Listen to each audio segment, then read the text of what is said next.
ನಮ್ಮ ಕುಂಪೋಟಿನ ಶಾಖೆಯ 5ನೇ ತರಗತಿ ಮಕ್ಕಳು ಮತ್ತೊಂದು ಹಾಸ್ಯ ಪ್ರಸಂಗವನ್ನು ನಿಮ್ಮ ಮುಂದೆ ಇಡಲಿದ್ದಾರೆ.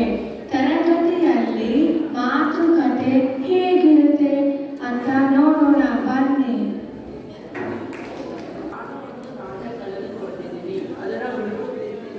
ಸರಿ, ನಾನು ನಿಮಗೆ ಸಹಾಯ ಮಾಡುತ್ತೇನೆ.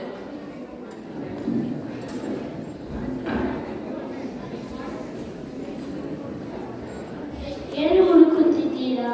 ನಾನು ಒಂದು ನಾಣ್ಯ ಕಳೆದುಕೊಳ್ಳುತ್ತಿದ್ದೀನಿ, ಅದನ್ನು ಹುಡುಕುತ್ತಿದ್ದೀನಿ. ಸರಿ, ನಾನು ನಿನಗೆ ಸಹಾಯ ಮಾಡುತ್ತೇನೆ. ಎಲ್ಲರೂ ಹುಡುಕಿದರೆ ಬೇಗ ಸಿಗುತ್ತದೆ.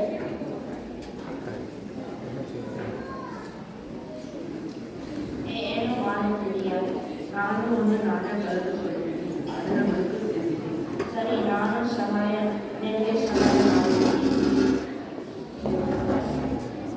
ಓ, ನನಗಂತೂ ಏನು ಸಿಗ್ತಾ ಇಲ್ಲ. ನಿಜವಾದ ನೀನು ಇಲ್ಲಿ ನಾಣ್ಯ ಕಳೆದುಕೊಂಡಿದ್ಯಾ? ಇಲ್ಲ, ನಾನು ನಾಣ್ಯ ಅಲ್ಲಿ ಕಳೆದುಕೊಂಡಿದ್ದೀನಿ. ಏನು, ನೀನು ಇಲ್ಲಿ ನಾಣ್ಯ ಕಳೆದುಕೊಳ್ಳಲಿಲ್ಲವಾ? ಹಾಗಾದರೆ ನಾವು ಇಲ್ಲಿ ಏಕೆ ಹುಡುಕುತ್ತಿದ್ದೀವಿ? ಯಾಕಂದರೆ ಇಲ್ಲಿ ದೀಪದ ಬೆಳಕು ಚೆನ್ನಾಗಿದೆ.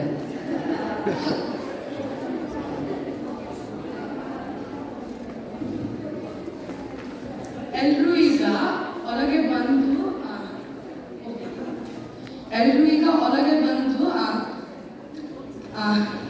ಕೂತ್ಕೊಳ್ರಿ. ಪಾಠ ಶುರು ಮಾಡೋಣ.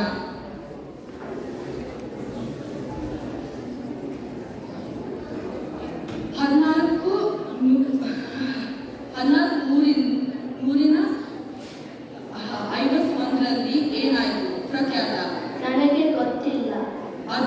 ಅದು ಕ್ರಿಸ್ಟೋಫರ್ ಕೊಲಂಬಸ್ ಹುಟ್ಟಿದ ವರ್ಷ. ಸರಿ. 1461ರಲ್ಲಿ ಏನಾಯಿತು? ನನಗೆ ಗೊತ್ತು. ಅದು ಕೊಲಂಬಸ್ಸಿನ 10ನೇ ಹುಟ್ಟುಹಬ್ಬ.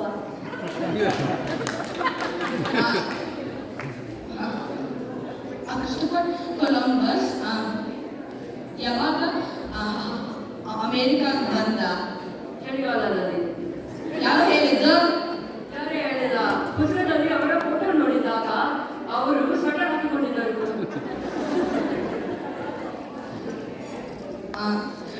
ಕ್ರಿಸ್ಟೋಫರ್ ಕೊಲಂಬಸ್ ಅಮೆರಿಕಾದಲ್ಲಿ ಮೊದಲನೇ ಹೆಜ್ಜೆ ಇಟ್ಟ ತಕ್ಷಣ ಏನ್ ಮಾಡ? ನನಗೆ ಗೊತ್ತು. 2ನೇ ಹೆಜ್ಜೆ ಇಟ್ಟನು. ಈ ವರ್ಷದ ಕ್ರಿಕೆಟ್ ವರ್ಲ್ಡ್ ಕಪ್ ಅಲ್ಲಿ ಯಾರು ಗೆದ್ರು? ನನಗೆ ಗೊತ್ತು. ಈ ವರ್ಷದ ಕ್ರಿಕೆಟ್ ಕಪ್ ಗೆದ್ದ ಟೀಮ್ಗೆ ಕಪ್ ಸಿಕ್ಕಿತು. ಈಗ ನೀವು ಯಾರನ್ನ ಒಂದು ಲೈನ್ ಹೇಳ್ರಿ ಕ್ರಿಕೆಟ್ ಬಗ್ಗೆ. ಮಳೆ ಬಂದ್ರೆ ಮ್ಯಾಚ್ ಹೋಯ್ತು. ಈ ತರ ಉತ್ತರ ಕೊಟ್ರೆ ಹೇಗೆ? ನೀವೆಲ್ಲ ಚೆನ್ನಾಗಿ ಓದಿ ದೇಶಕ್ಕೆ ಒಳ್ಳೆ ಹೆಸರು ತರಬೇಕಲ್ಲ. ಆದರೆ ಅಮೆರಿಕ ಹೆಸರು ಚೆನ್ನಾಗಿಲ್ವಾ?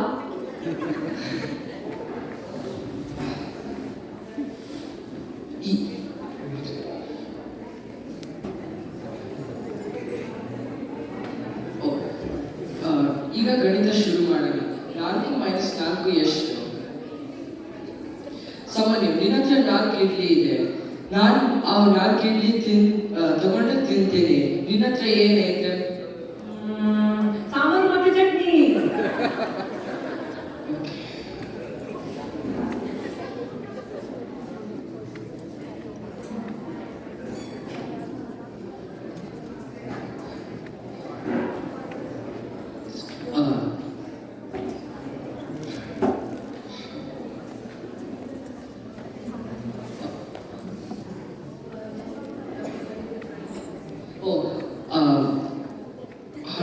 ಹಳೆಯ ಪ್ರಾಣಿ ಯಾವುದು? ಝೀಬ್ರಾ. ಅದು ಹೇಗೆ? ಝೀಬ್ರಾ ಯಾಕೆಂದ್ರೆ ಇನ್ನೂ ಬ್ಲ್ಯಾಕ್ ಮತ್ತು ವೈಟ್ ಅಲ್ಲ ಸರ್. ಆಯ್ತು, ಈಗ ಎಲ್ಲರೂ ಹೋಮ್ವರ್ಕ್ ತೋರಿಸಿ ಮನೆಗೆ ಹೋಗ್ಬೇಕು. ಟೀಚರ್, ನಾನು ಮಾಡದೆ ಇರುವ ಕೆಲಸ ಕೆಲಸಕ್ಕೆ ಯಾಕೆ ಶಿಕ್ಷೆ ಕೊಡಲಿ? ಶಿಕ್ಷೆ ಕೊಡಲ್ಲ. ಅದಕ್ಕೆ ನಾನಿವತ್ತು ಹೋಮ್ವರ್ಕ್ ಮಾಡಲ್ಲ. ಅಯ್ಯೋ,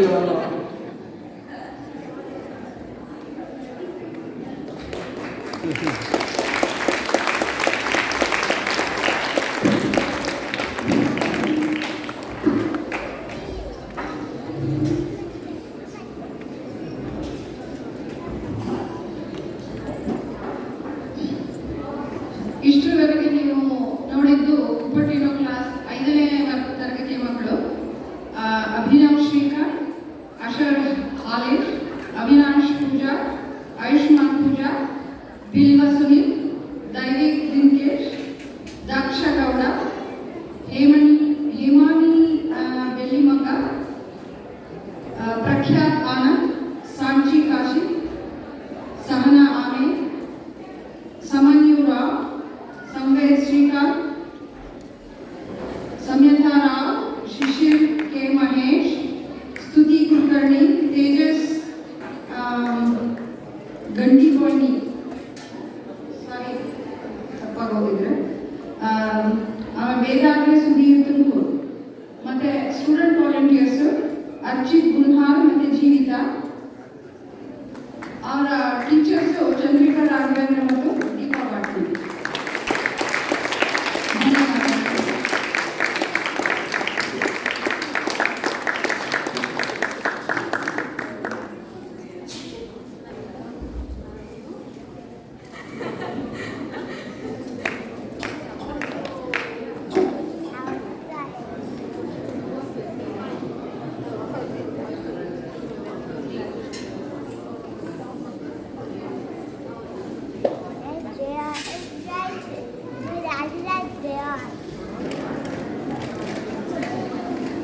ನನ್ನ ಹೆಸರು ಅಭಯ್.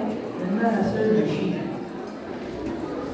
ಕೃಷ್ಣ ಸುಧಾಕರ ಹೆಸರು ಕೇಳಿದ್ಯಾ?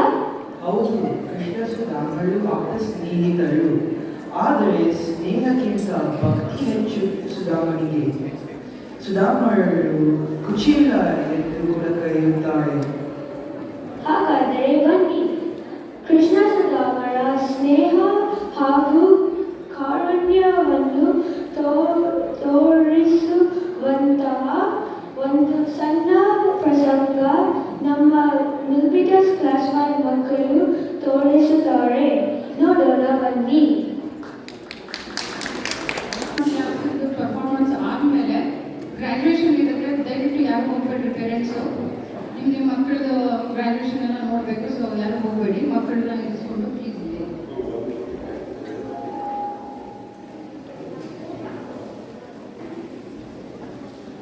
ನಮಸ್ಕಾರ, ನನ್ನ ಹೆಸರು ಸಮನ್ವಿ. ಕೃಷ್ಣ ಮತ್ತು ಸುಧಾಮ ಸಂದೀಪಿನಿ ಗುರುಕುಲದಲ್ಲಿ ಅಭ್ಯಾಸ ಮಾಡುತ್ತಿದ್ದರು. ಈ ಕಥೆ ಕೃಷ್ಣ ಮತ್ತು ಸುಧಾಮನ ಸ್ನೇಹ ಮತ್ತು ಬಾಂಧವ್ಯದ ಬಗ್ಗೆ ಹೇಳುತ್ತದೆ.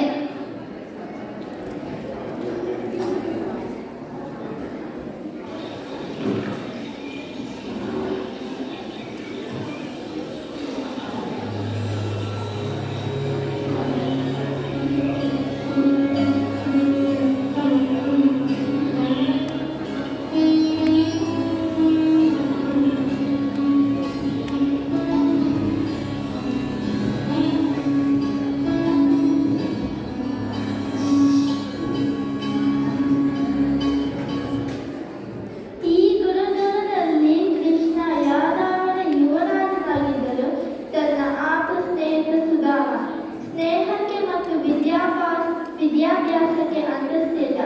ಅದಕ್ಕೆ ಎಲ್ಲರೂ ಸಮಾನರು. ಒಂದೇ ತಟ್ಟೆಯಲ್ಲಿ ಊಟ ಮಾಡುತ್ತಾರೆ ಮತ್ತು ನೆಲದ ಮೇಲೆ ಮಲಗುತ್ತಾರೆ. ನೀವೆಲ್ಲ ನಮಗೆ ವಚನ ಕೊಡುವಿರಾ? ಎಲ್ಲರೂ ಸಮಾನವಾಗಿ ನೋಡುವಿರೆಂದು.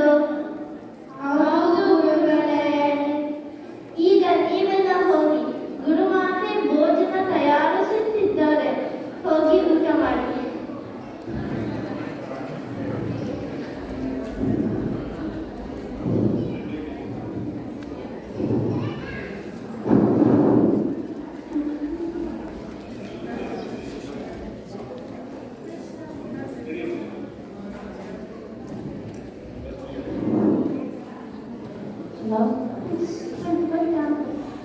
ಕೃಷ್ಣ ಸುಧಾಮ ಬನ್ನಿ ಇಲ್ಲಿ. ನಿಮ್ಮ ಊಟವಾದ ಮೇಲೆ ಇಬ್ಬರು ಕಾಡಿಗೆ ಹೋಗಿ ಕಟ್ಟಿಗೆ ತನ್ನಿ ಹೊಳೆ ಉರಿಸಲು ಬೇಕಾಗುವುದು. ಗುರುಮಾತೆ.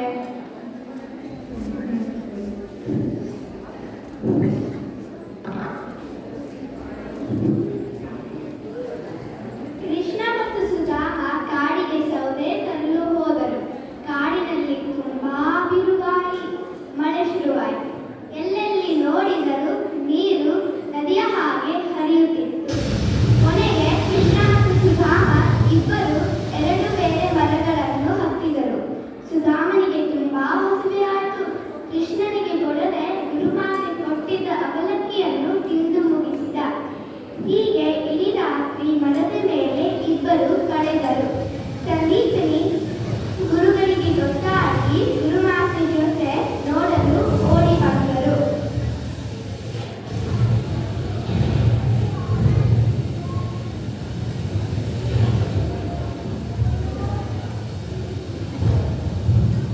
ಮಕ್ಕಳೇ, ಈಗಲೂ ನಾನು ಹೇಳಿದ ಮಾತಿಗೋಸ್ಕರ ನಿಮ್ಮ ಜೀವನ ಲೆಕ್ಕಿಸದೆ ಅಷ್ಟೆಲ್ಲ ಕಷ್ಟಪಟ್ಟಿದ್ದೀರಾ ಮತ್ತು ನಮ್ಮ ಸೇವೆ ಮಾಡಿದ್ದೀರಾ. ದೇವರು ನಿಮ್ಮವರಿಗೆ ಆಶೀರ್ವಾದ ಮಾಡಲಿ.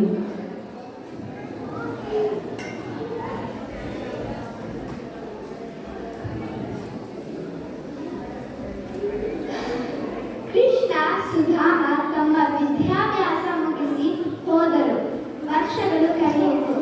ಕೃಷ್ಣ ದ್ವಾರಕೆಯಲ್ಲಿ ರುಕ್ಮಿಣಿ ಮದುವೆಯಾಗಿ ರಾಜನಾದನು.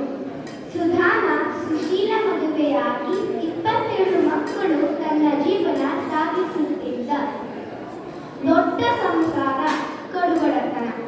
ಒಂದು ಹೊತ್ತು ಊಟ ಮಾಡಲು ಕಷ್ಟ ಪಡುವಂತಾಗಿತ್ತು.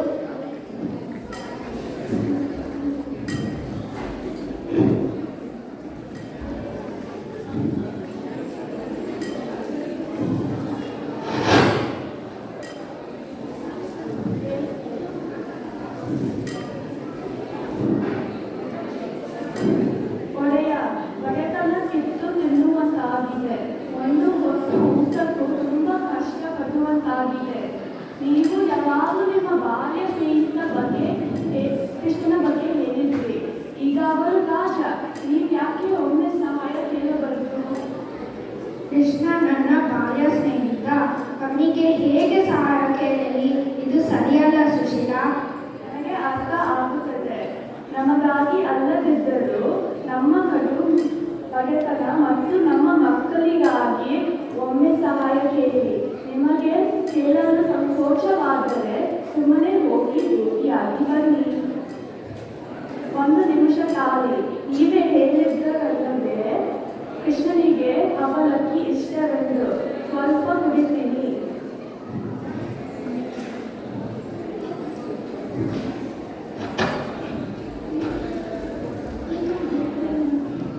ಸುಧಾಮ ತನ್ನ ಸ್ನೇಹಿತ ಕೃಷ್ಣ ಭೇಟಿಯಾಗಲು ದ್ವಾರಕ್ಕೆ ಹೊರಟನು.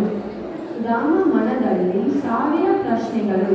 ಕೃಷ್ಣ ತನ್ನನ್ನು ಗುರುತಿಸುತ್ತಾನ, ಮಾತನಾಡಿಸುತ್ತಾನ ಎಂದು ಸುಧಾಮ ಹೀಗೆ ಯೋಚನೆ ಮಾಡುತ್ತಾ ದ್ವಾರಕ್ಕೆ ಸೇರಿದ.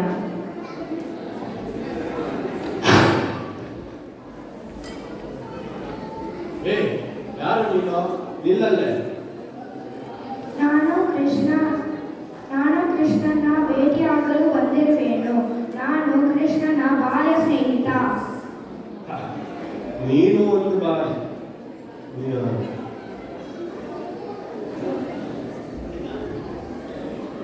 ನಿನ್ನ ಮುಖ ಒಂದು ಕನ್ನಡಿಯಲ್ಲಿ ನೋಡಿದ್ಯಾ? ನೀನು ಕೃಷ್ಣನ ಬಾಲ್ಯ ಸ್ನೇಹಿತ ಅಂದರೆ ಯಾರು ನಂಬುತ್ತಿಲ್ಲ. ಹೊರಡು ಮನೆಗೆ.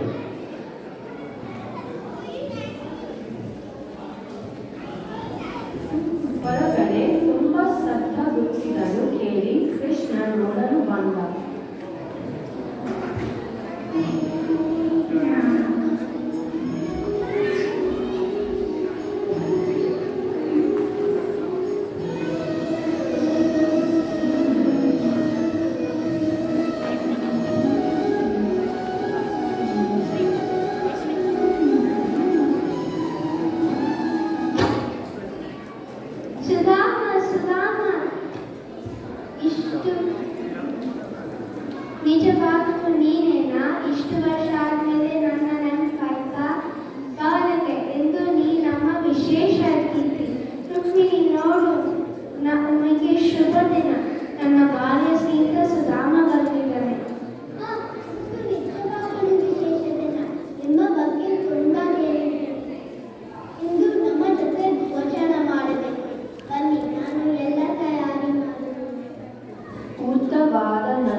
ಸುಧಾಮವರಿಗೆ ನಮಸ್ಕರಿಸಿ ತನ್ನ ಮನೆಗೆ ಹೋರಾಟ.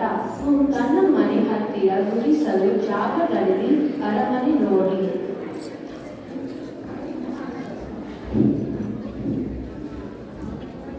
ಅಯ್ಯೋ ಇದೇನು, ನನ್ನ ಮನೆಯ ಜಾಗದಲ್ಲಿ ಅರಮನೆ ಇದೆಯಲ್ಲ, ಯಾರು ಕಟ್ಟಿದ್ದರು? ನನ್ನ ಮರದಿ ಮಕ್ಕಳನ್ನು ಎಲ್ಲಿ ಕಳಿಸಿದರು? ಅಯ್ಯೋ ದೇವರೇ. ಸ್ವಾಮಿ, ಇಲ್ಲಿ ನೋಡಿ, ನಿನ್ನ ಸ್ನೇಹಿತ ಕೃಷ್ಣನ ಸ್ನೇಹದ ಋಣ. ನಮ್ಮ ಗುಡಿಸಲು ಈಗ ಅರಮನೆ ಆಗಿದೆ. ಹರಿದ ಬಟ್ಟೆಯ ಬದಲಾಗಿ ಒಳ್ಳೆಯ ಉಡವೆ ವಸ್ತ್ರ ಬಂದಿದೆ. ನಮ್ಮ ಬಡತನ ಇಂದಿನ ಬಾಗಿಲಿಂದ ಹೋಗಿದೆ. ನಮ್ಮ ಕಷ್ಟಗಳು ದಿನಗಳು ಮುಗಿದು ಹೋಯಿತು.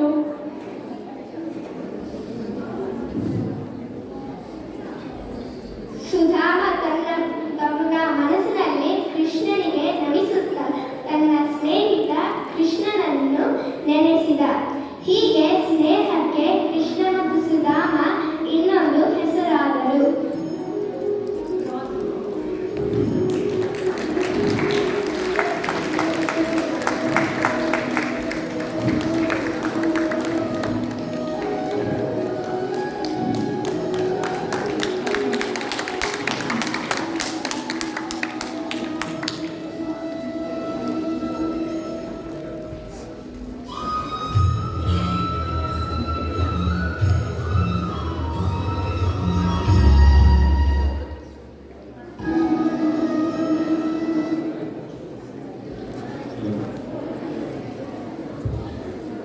ಧನ್ಯವಾದಗಳು. ಇಷ್ಟೊತ್ತವರೆಗೂ ನೋಡಿದ್ದು ಮಿಲ್ಪಿಟಸ್ ಕ್ಲಾಸ್ 5. ಟೀಚರ್ಸು ಜ್ಯೋತಿ ಹೊಟ್ಟಿ ಮತ್ತು ಅಮೂಲ್ಯ ಕುಂಡು. ಮಕ್ಕಳು ಆರತಿ ದೀಪಕ್, ಆದ್ಯಾ ಸೂರ್ಯ, ಅಮೇಯ ಭಟ್, ಅವನೀಶ್ ಕೊಂಡಿ, ದಿಶಾ ರಾಯ್, ಸಮನ್ವಿ ಶೆಟ್ಟಿ,